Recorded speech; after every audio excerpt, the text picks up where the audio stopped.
Hello दोस्तों, स्वागत है आप सभी का अपने YouTube channels GS by M S sir में। तो आप लोग को पता ही होगा कि हमने स्टार्ट कर रखी है यूपी टेट 2023 की आगामी परीक्षा के लिए क्लास, ठीक है। और आप सभी का बहुत प्यार भी दोस्तों मिल रहा है, ठीक है। आप सभी लोग बहुत ही प्रमोट कर रहे हैं, उसके लिए बहुत ही बहुत धन्यवाद। तो आज जो है कि व्यंजन की ये दूसरी क्लास होगी। इससे पहले हमने वर्णमाला चल रहा है, तो वर्णमाला में हमने आपको स्वर पूरे कम्प्लीटली पढ़ा रखा है दोस्तों, ठीक है। और ये क्या है, ये आपका व्यंजन की दूसरी क्लास है। एक और हो सकती है अगर व्यंजन की होगी, जिसमें आप लोग को कंप्लीट कर दिया जाएगा पूरा वर्णमाला, ठीक है दोस्तों। उसके बाद से आगे हम लोग नए टॉपिक पे चलेंगे, ठीक है। आइए स्टार्ट करते हैं, ठीक है दोस्तों। तो देखिए, इससे पहले मैंने आप लोग को बता रखा था व्यंजन के प्रकार में, ठीक है दोस्तों। ये क्या चल रहा है, कौन सा टॉपिक है, व्यंजन। क्या है, व्यंजन, ठीक है। तो व्यंजन में ये कौन सी है, ये आपका उष्म व्यंजन। कौन सा टॉपिक है हम लोग का, तीसरा टाइप है उष्म व्यंजन। क्या दोस्तों, इससे पहले हमने अंतस्थ व्यंजन पढ़ा दिया है। क्या दोस्तों, अंतस्थ व्यंजन, स्पर्श व्यंजन, ये सब चीज़ें हम आपको पढ़ा दिया है, ठीक है। ये आपका क्या है, तीसरा है दोस्तों स्पर्श व्यंजन। व्यंजन के प्रकार में मैंने आपको बताया था, आपसे पूछेगा, प्रश्न करेगा कि हिंदी में व्यंजनों की संख्या कितनी है। तो कितनी बताएंगे दोस्तों, 33 यानी 33 बताएंगे। कितने, 33 बताएंगे ना। चलिए आइए, तो ये क्या है दोस्तों, उष्म व्यंजन। क्या है, उष्म व्यंजन तीसरा है। तो इसकी परिभाषा तो पूछता नहीं है एग्ज़ाम में, मैं आप लोग के लिए नोट्स के लिए लिख दिया हूँ, ठीक है। और इससे बस यही प्रश्न बनता है कि कौन सा उष्म व्यंजन है, कौन सा नहीं उष्म व्यंजन है, बस। और इससे ज़्यादा कुछ क्वेश्चन नहीं पूछ सकता है, ठीक है। और परिभाषा तो पूछेगा नहीं, आप लोग को तो पता ही है, इतना जानते ही है ना दोस्तों, ठीक है। आइए, बस आपके नोट्स के लिए मैंने लिख रखा है यहाँ परिभाषा। चलिए, तो जैसे देखते हैं उस व्यंजन किसे कहते हैं, यानी वे व्यंजन जिनके उच्चारण में, क्या दोस्तों, वे व्यंजन जिनके उच्चारण में जिह्वा उच्चारण स्थान के इतने समीप होती है कि निकलने वाली वायु जिह्वा और उच्चारण स्थान के मध्य से घर्षण करते हुए बाहर निकलती, उसे स्पर्श, उसे उष्म व्यंजन कहते हैं। क्या कहते हैं, उष्म व्यंजन कहते हैं ना दोस्तों।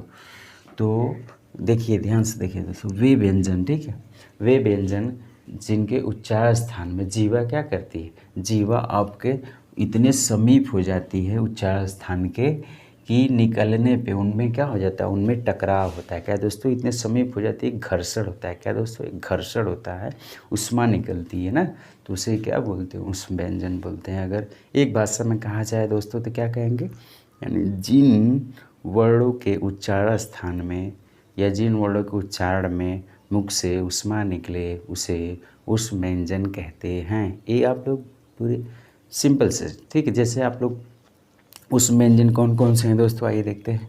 जैसे कौन कौन से, स ह, ये क्या है, ये 4 हैं दोस्तों। क्या है, 4 है, ठीक है। कितने हैं, 4 हैं।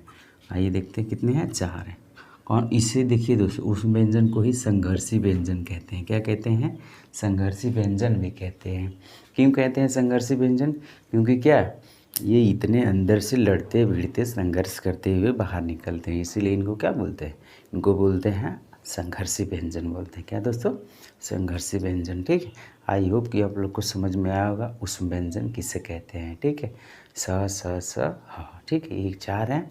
और आप लोग को अगर प्रैक्टिकल करना है तो आप लोग बोल के देखिए, जैसे बोलेंगे स, हाथ यहाँ पे लगा के मुख के पास बोलिए स, तो मुख से एक गर्म हवा निकलेगी। क्या दोस्तों, एक गर्म हवा निकलेगी, उसे हम क्या बोलते हैं, उसे उष्म व्यंजन बोलते हैं, ठीक है।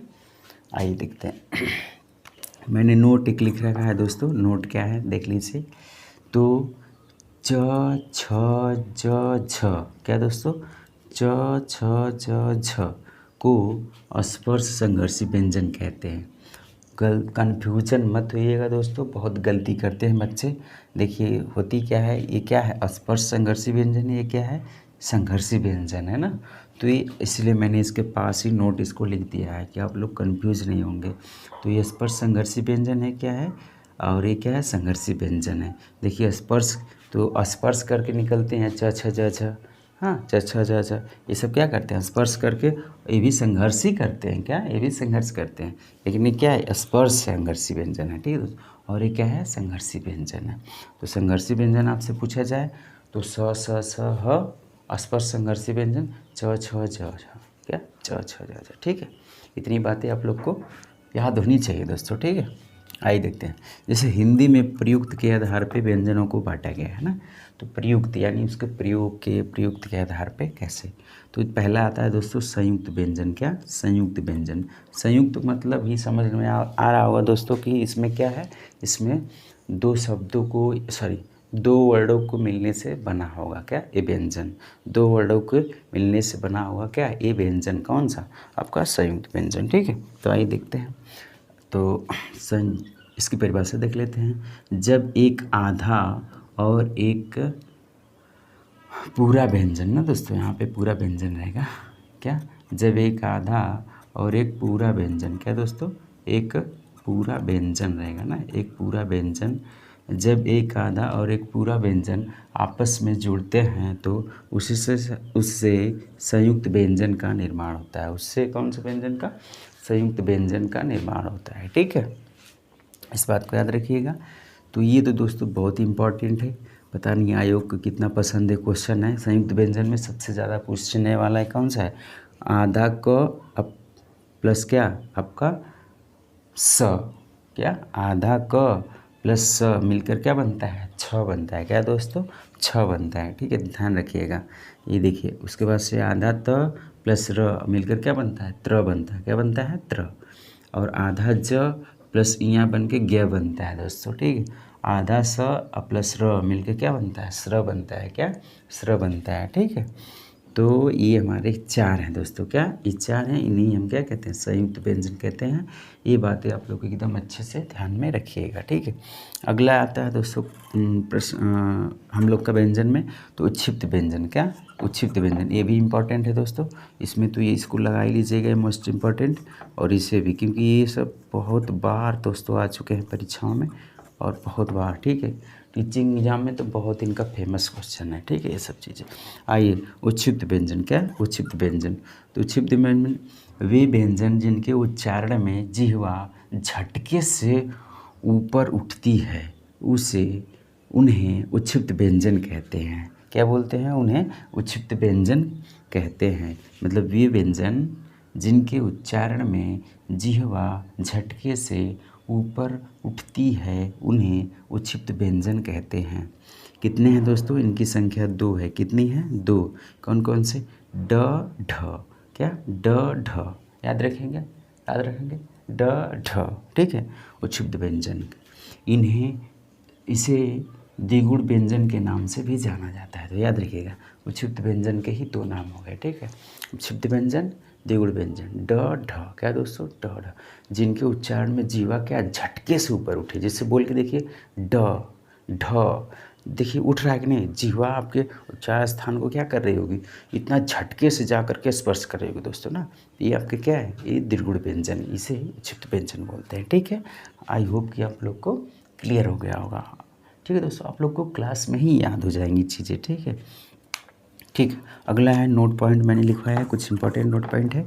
देखिए, यानी उच्छिप्त व्यंजन कभी भी प्रारंभ में नहीं आते। क्या दोस्तों, यानी कि उच्छिप्त व्यंजन क्या है, कभी भी प्रारंभ में नहीं आएंगे। इतनी बात नोट कर लीजिएगा ना, कभी भी कोई भी ऐसा वर्ड नहीं आपको देखने को मिलेगा शब्द हिंदी में कि उच्छिप्त व्यंजन के प्रारंभ से, बहुत ही रेयर केस मिलता है ना, बहुत मतलब कि मैक्सिमम नहीं मिलता है, 1-2 मिल जाएगा, लेकिन अधिकतर आप लोग को क्या, आप लोग को उच्छिप्त व्यंजन की जो यूज है वो या तो शब्द के बीच में मिलेगा या तो शब्द के अंत में मिलेगा ना, क्या, अंत में मिलेगा, ठीक। इतनी बातें याद रखिए। जैसे में दोस्तों, जैसे बोलेंगे सड़क, क्या दोस्तों, सड़क, क्या, सड़क, देखिए सड़क, सड़क में आ रहा है ना, बीच में आपका क्या उच्छिप्त व्यंजन आ रहा है ना, तो उच्छिप्त व्यंजन आ गया। जैसे मेढक, क्या दोस्तों, मेढक, मेढक में देखिए ढ बीच में आ रहा है कि नहीं आ रहा है, आ रहा है ना, ठीक है। आगे जैसे पढ़, क्या, पढ़, या बोल दीजिए जैसे पढ़ना बोल दीजिए, पढ़ना अच्छा रहेगा, लिख देते हैं पढ़ना। ठीक, पढ़ना। देखिए बीच में आ रहा है कि नहीं आ रहा है, तो यही चीज़ है, यानी ये तो बीच में आएगा या तो फिर अंत में आएगा ना, जैसे कि लड़ना, हाँ लड़ना, पढ़ना, दौड़ना। देखिए बीच में आ रहा है कि नहीं आ रहा। ये सब चीज़ें हमारे क्या है, ये हमारे उच्छिष्ट व्यंजन थे। क्या दोस्तों, उच्छिष्ट व्यंजन। तो ये था दोस्तों व्यंजन में व्यंजन के प्रकार, और इसमें अन्य भी बचे हुए हैं, जैसे आयोग या आयोगवाह बचा हुआ है, वो क्लियर कर देंगे हम आप लोग को। इसके बाद से व्यंजनों का उच्चारण स्थान क्लियर कर देंगे। हाँ, उसके बाद से अल्प प्राण, महाप्राण, घोष, अघोष। ठीक है दोस्तों, उसके बाद से आप लोग का क्या कंप्लीटिव वर्णमाला क्या हो जाएगा, ख़त्म हो जाएगा। ठीक है, तो ठीक है दोस्तों, फिर चलते हैं। अगर वीडियो अच्छा लगा तो लाइक शेयर सब्सक्राइब करिए और ढेर सारा लोगों को शेयर करिए। ठीक है दोस्तों, okay, bye bye, take care.